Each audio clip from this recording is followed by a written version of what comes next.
வெற்றிகரமாக எடுத்தாச்சு.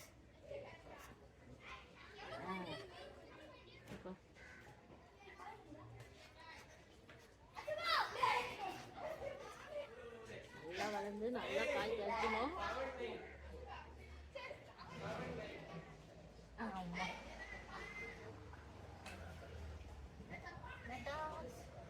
நல்லா காய் காய்க்கணும். இன்னும் இருக்கு செடி. இப்போ இன்னும் 2 செடி இருக்கு. அதுக்கு இதுங்க இப்போ பர்ச்சேஸ் மண்ணு தள்ளிடலாம். மண் நல்லா தான்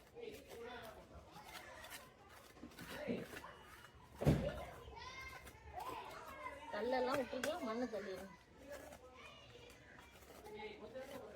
நல்லா 1/2 அடி தோண்டி நட சொன்னான் எங்கள் அண்ணன் பையன். ஏர்வு போட்டு அதே மாதிரி 1/2 அடிங்க 1/2 மணி நேரமாக நோண்டிட்டு இருக்கேன்.